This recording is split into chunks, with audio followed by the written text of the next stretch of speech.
because traumatic injuries to kids induced by adults is a big topic. But we can start from the top and say, okay, well, things that I've come across and it happens quite unfortunately frequently is brain injury is probably the most common bad outcome that can happen, and that can come from dropping children, throwing young kids. Shaken baby syndrome is one that's most famous because of the effect of on the brain, and that you can get. I don't know if you guys saw this. Diffuse axonal injury is the. This is what results from shaken baby syndrome, and what happens is that the neurons in the brain actually become the cytoskeleton, or the base of those neurons becomes disrupted, and you can really get some very, very severe amounts of brain trauma, and that's not from, there's no bleeding involved, there's no actual striking of the brain. It's just from shaking the neurons, shaking the brain. The young brain, the infant brain, is so delicate in that sense that you can definitely get that. And the way that we diagnose this is they also get retinal hemorrhages. So that's the first thing.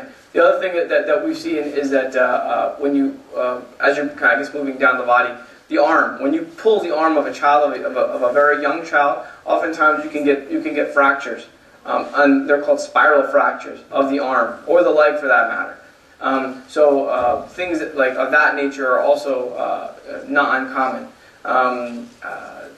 When we talk about other organs.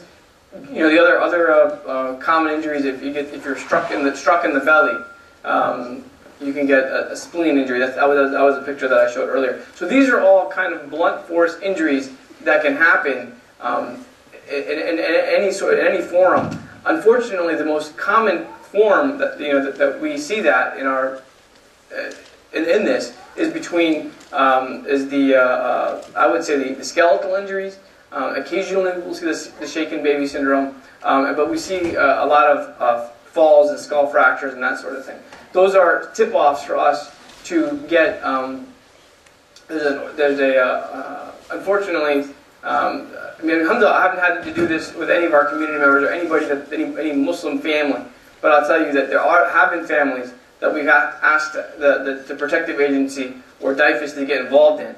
But those are the type of things that would tip us off that the child is being hurt rather than being disciplined, at home. And that's an important distinction to make. The difference between hurting your child and disciplining your child.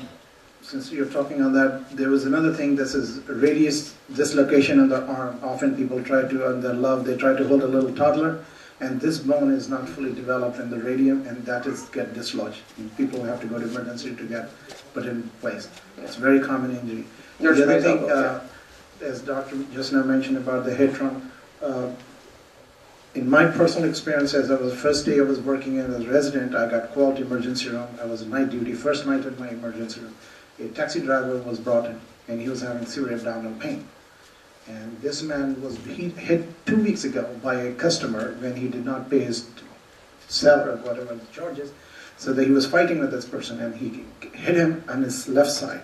And the man hit the bumper of his car. And 2 weeks later, he presented an emergency room in Philadelphia at 2 o'clock at night, severe pain. And first night I came to residency in Monmouth Medical Center, a 80-year-old man brought in because he fell down and he had a history of lymphoma. And what was both injuries were common was that none of them could be diagnosed what was going on. The ER doctor called me as a resident both times.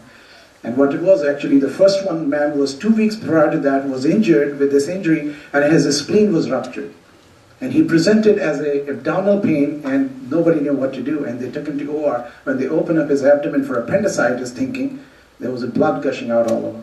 So a splenic injury could be delayed 2 weeks, what I'm trying to bring to point. And it could present as an abdominal pain, and people might confuse it as an appendicitis. So that young man was saved. The other old man was a lymphoma patient, and he fell down, and his spleen was big because lymphoma causes enlargement of spleen. And left side injury, this is where the spleen is, when we put our fist like this. So this is something very be careful, and people often in friendship and otherwise playing and hit you on the left side, so be careful on that trauma. And other things what you mentioned about seatbelt injury, and I think you did mention about the lap belt injury, but seatbelt is very important. As you know, in Jersey there's a law. My wife was pulled over and my daughter was sitting in the back seat. She was 18 and she, by mistake, my wife said she's 17 or 16, I think. The police officer pulled them over. He said, I'm going to give you a ticket. Because even in the back seat, your child should be seatbelted unless they are a certain age. So that's one thing very important to know. And often when we look into the patient, and since we are only talking about child trauma, in adult, when you have a seatbelt impact, we often see that patient cannot breathe because the airbag goes on, there's a lot of dust and smoke and whatnot. So respiration is a problem, and chest trauma happens, and that could be a heart problem. Those things, certain things need to be careful with. If you're in good health, we survive better. If you're not healthy and we do not exercise, as you said, the organ get bigger, the stomach get bigger, and that becomes a problem for us to breathe. That was my just comment. Okay.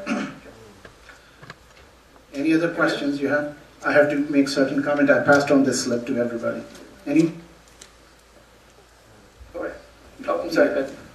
If the kids get hit on the head, so what the parent can do as a first aid? Okay. The question was, if someone is struck in the head, if your child is struck in the head, what should you do to evaluate them? I think the first thing you should do is you should make sure that they are, they can talk to you, that they're awake, that they're alert. Once you've been able to do that, then you can, then the situation is a little bit better. Then you can talk, see whether they remember what happened and whatnot. If they are confused or something happened to the point where they don't know what's going on, then you should probably just make an appointment with their primary care doctor, because at that point you need to be evaluated to make sure that they don't have any signs of concussion or post-concussion syndrome. You want to talk about that? Yeah, there's one thing that they deal with the emergency of the trauma. We deal with the after effect, and the child psychiatrist is going to talk about what happened to them. Dr. Siddiqui is here now. Thanks you for coming. There's a Dr. Daniel Amin have put a brain scan. If you go into website, and you probably should go and look into it, what happened to the childhood trauma. Many young and adults see an effect on the brain. If you go to amin.com, A-M-I-N, he is the only doctor in America who's doing this brain scanners, and that has shown enormous things. What is happening is when a child get hit, or anybody get hit on the head, it does not show obvious bleed and injury as you mentioned, but it damages the soft tissue in the brain and the nerves, as you mentioned about the base, and those areas do not develop well, and child shows a adult age learning or other disabilities and problems. And when you go back and track back their history, they had a head trauma which was not properly managed, or they were hit on the head, or they got drunk injury or some sort of a trauma to the head. So child hit on the head can have a very serious consequences, because their head is very big and it brain suspend into what is called meninges. It bounces back and forth, even though you do not see an obvious problem. But then as they grow older, they have other disabilities and problems. So brain trauma, as you mentioned, and Nabi alayhi salatu wasalam said, do not hit anybody on the face. Face is part of the brain. And it get injured, it leaves a scar, and that is very bad for a person in the growing age. Do not hit anybody, first of all. When you do hit, don't hit on the place where you could be fatal and life-threatening. And in karate, there is called devil's claw. What is a devil claw? Is when you learn the martial art, they tell you to grab somebody from here or grab somebody's jugular vein, because there's a carotid massage. If you hit here, they will stop circulation to the brain, heartbeat stops, and they can be unconscious. And that could be very fatal. Devil's claw is that grabbing somebody's from this latissimus dorsi muscle, and it can be hitting in this area, could be very dangerous for the life-threatening for a person. So those are very, very unusual things. Coming to the point, are you done, doctor? Yeah, did we answer your question there? It's just basically that the things you can give for life support is just make sure that they're awake, alert, and are talking. Well, at that point, if they're doing okay and they're able to tell you, then you should just assess them, see whether they can remember the incident, whether they're confused or not. If they have any of the signs and symptoms of a concussion, they should probably see their primary care doctor afterwards. If they don't have any of those things, they can remember everything, then I think they probably haven't sustained anything that's really going to give them a problem later on. But how long are we going to just wake them up? The kid is like 1 day old.